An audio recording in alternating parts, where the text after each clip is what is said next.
The Story of Nietzsche, Becoming Who You Are. Picture a man pacing the jagged cliffs above the Italian coast, wild eyes scanning the horizon, a battered notebook in his hand. He's sick, in pain, nearly broke. But inside his mind, a storm is raging, the kind that reshapes history. What if I told you that this man, Friedrich Nietzsche, wasn't just a philosopher spinning riddles about morality and meaning, but a pioneer of psychological self-transformation? That his most famous challenge, become who you are, wasn't a riddle or a rallying cry for narcissism, but a roadmap for rewiring the human mind. By the end of this story, you'll see why Nietzsche's struggle might be more relevant to your brain and your life than any productivity hack or self-help mantra, and you'll leave with a practice that could change how you see yourself from the inside out. Let's be honest, sometimes it feels like you're split in two. There's the you that shows up for work or school, nodding politely, ticking boxes, saying the right things. And then there's the other you, the one who whispers late at night that you're living someone else's life, the one who wonders if you're faking it or if you could ever really know who you are. Maybe you've tried journaling, personality tests, therapy, or even those endless find your passion quizzes. But the deeper you search, the slipperier it gets. The more you try to pin down your true self, the more it shifts, like a dream. You aren't alone. In fact, Nietzsche's own life was a laboratory for this exact problem, the tension between the self you inherit and the self you invent. The world tells you to just be yourself, but nobody explains how. And that's where Nietzsche's story begins. Act 1, The Inheritance Trap. Nietzsche was born in 1844, the sickly son of a Lutheran pastor in a tiny German town. His father died when he was 5. Imagine the pressure: boy genius, mother's darling, expected to become a good, obedient Christian scholar. It's a script written before you have a say. Sound familiar? Modern neuroscience has a name for this: social conditioning. From birth, your brain is wired by family, school, culture, even the stories you're told about yourself. Neural pathways are carved by repetition. Praise for following rules releases little bursts of dopamine. Shame for stepping out of line triggers stress circuits. Over time, your mind learns to predict: if I do X, I get love. If I do Y, I get pain. The brain's default mode network, which generates your sense of self, is built on these scripts. Nietzsche, the young man, was a prodigy, but not free. He became a professor of classical philology at 24, the youngest ever. He wore the uniform, played the role. But inside, a war was brewing. Here's the twist: most of us never escape this. We keep living someone else's story, even as adults, because the brain loves prediction more than authenticity. Safe but suffocating. What would it take to break free? For Nietzsche, it started with pain. Chronic illness forced him to leave his job. He lost friends, status, everything familiar. The first insight: sometimes the cracks in your life aren't failures, but invitations. When the old self is stripped away, your brain faces a choice: rebuild the old map or draw a new one. Micro-action. Tonight, write down 2 stories you've inherited, beliefs about who you should be. How do they show up in your daily rituals, your anxieties, your choices? Act 2. The Experimenter's Mind. Nietzsche wandered Europe like a ghost. No home, no career, just a battered trunk and his racing thoughts. But here's where the neuroscience gets fascinating. When you lose certainty, your brain's predictive models collapse. Anxiety spikes, but so does neuroplasticity, the brain's ability to rewire itself. In states of uncertainty, synaptic connections become more malleable. Change is suddenly possible. Nietzsche embraced this. He started treating life as an experiment, not a script.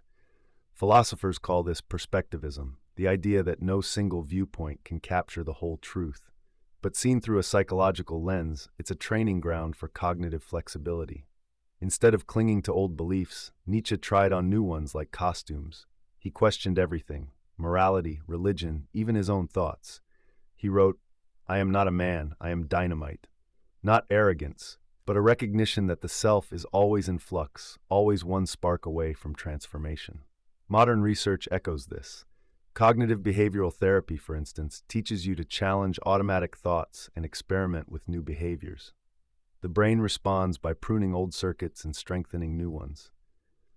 In Buddhist terms, and I use this as a metaphor, the self is like a river, not a statue, always moving, never fixed.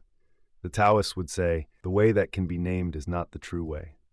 The moment you think, this is who I am, you've missed the flow. Micro-action. This week, pick one small belief about yourself. Maybe I'm not creative or I can't handle conflict. Treat it as a hypothesis, not a fact. Test the opposite. Write a poem. Start a tough conversation just once. Notice how your mind reacts. But here's the twist. Freedom isn't always bliss. It's terrifying. Nietzsche called it the abyss. When you stop clinging to borrowed identities, you risk feeling lost, alone, adrift. The brain craves certainty. The world rewards conformity. No wonder most people retreat back to the old script. Act 3. The Great Affirmation. Nietzsche's answer wasn't to destroy the self, but to create it, again and again. In his later writings, he introduced the concept of Amor Fati, love of fate. Not fatalism, but a radical yes to everything you are and everything you've lived. Imagine, he writes, that you must live your life over and over exactly as it is. Would you curse your existence or embrace it? This isn't just philosophy, it's a psychological intervention. Self-acceptance, not as resignation, but as fuel for transformation. Research on self-compassion and acceptance-based therapies shows that when you stop fighting who you've been, your stress circuits calm down. The amygdala quiets. The prefrontal cortex, the seat of planning and self-reflection, lights up. Acceptance isn't passivity, it's the only stable ground from which change can begin. But acceptance alone isn't the end. Nietzsche pushes further. He imagines the Übermensch, the overhuman, not a superhero, but a person who creates values from within, who becomes the author of their own life. In psychological terms, intrinsic motivation. Instead of chasing external rewards or approval, you act from a sense of meaning that's self-generated. Neuroscience shows that intrinsic motivation lights up the brain's reward centers more deeply and sustainably than external praise. Here's where the metaphor of quantum physics enters, not as science, but as image. In quantum mechanics, particles don't have fixed identities until measured. They exist in states of possibility. Likewise, Nietzsche's self is a field of potential, collapsing into form only when you choose, act, affirm. You aren't a thing. You are a process. Micro-action. Each morning for the next 3 days, write down one thing you can affirm about your life, even if it's painful. I accept that I am anxious today. I accept that I failed yesterday. Then, one thing you freely choose to do today, not because you should, but because it matters to you. Pattern interrupt. Pause. Ask yourself, what would it feel like to say yes to your own life, not someday, but now? Not the ideal version, but the messy, unfinished, real one. Act 4. The Shadow Dance. But Nietzsche wasn't all sunshine. He spent much of his life battling darkness, migraines, depression, isolation. He knew firsthand that becoming who you are means facing your own shadow, the parts you hide, deny, or fear. Modern psychology calls this shadow integration. The brain is a prediction machine, but it also has blind spots, parts of experience it represses to avoid pain. Yet neuroscience shows that suppression doesn't erase these circuits, it just buries them. The more you avoid your shadow, the more it leaks out in anxiety, anger, self-sabotage. Nietzsche's remedy? One must have chaos within to give birth to a dancing star. He saw struggle, even suffering, as the raw material for growth. Not in a masochistic way, but as a kind of mental alchemy. When you face the parts of yourself you fear, envy, rage, weakness, and bring them into awareness, you expand your conscious map. The brain's prefrontal cortex, responsible for self-regulation, grows stronger through this work. Research on exposure therapy and shadow work suggests that naming your fears, rather than hiding them, reduces their grip. In Buddhist metaphor, this is like sitting with your demons until they become teachers. In Taoist language, it's embracing both yin and yang, the dark and the light, not as enemies but as partners in the dance. Micro-action. To write down one trait or emotion you usually reject in yourself. Instead of judging it, get curious. When does it show up? What might it be trying to protect? Just notice without fixing or fleeing. Pattern interrupt. Let me ask you, what if your biggest weakness was just the shadow of your greatest strength, waiting for you to see it? Act 5. The ongoing becoming. Nietzsche never claimed to have arrived. His life ended in madness, but his ideas lived on, precisely because he refused to offer easy answers. For him, becoming who you are isn't a destination, but a practice. A willingness to question, to affirm, to create, to embrace the shadow, to keep moving. The science agrees. The self is plastic, dynamic, always unfinished. There's a risk here. The world will always try to seduce you back into certainty with labels, roles, quick fixes. But if you remember anything from Nietzsche's story, let it be this. Yourself is not a statue to be admired or defended, but a sculpture in motion. Every day you have a choice, to repeat the old script or to write a new line. Microaction. Set a reminder for the end of each day this week. Ask yourself, did I act today from who I was told to be or from who I am becoming? No judgment. Just notice the ratio. Over time, watch it shift. Here's a framework you can use, not to find yourself, but to become yourself, again and again. Think of it as Nietzsche's protocol, updated for the modern mind. 1. Identify one inherited belief or script you're living from family, culture, or past experience. 2. Treat it as a hypothesis, not a fact. Ask, is this really mine? 3. Experiment with the opposite just once. Notice how it feels, what thoughts arise. 4. Practice Amor Fati, affirmation. Each morning, write one thing you accept about yourself and one thing you freely choose to do today. 5. Shadow work. At night, write down one emotion or trait you usually reject. Get curious about its origin and purpose.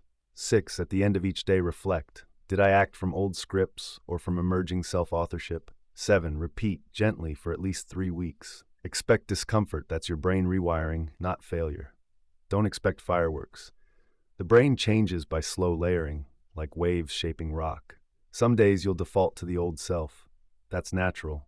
But over time, you'll notice a shift, not in what you are, but in how you meet yourself. If you zoom out, Nietzsche's journey is just one version of the human story. We're all born into scripts we didn't choose. We all feel the pull to fit in, to be loved, to play our part.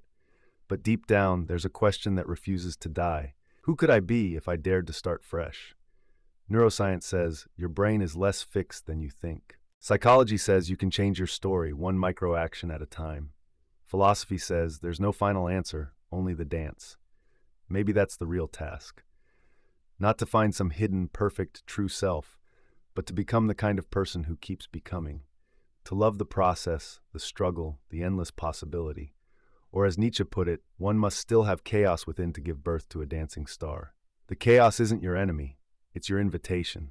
So, if this story stirred something in you, take one step tonight. Write down an inherited story. Try on a new belief. Affirm one messy truth. Begin not to find yourself, but to become who you are, again and again. If this resonated, let's keep building this conversation. Like and subscribe if you want more stories that meet you at the crossroads of science and philosophy. And tell me in the comments, what's one belief about yourself you're ready to test, or one shadow you're ready to meet? I read every reply. Let's become together.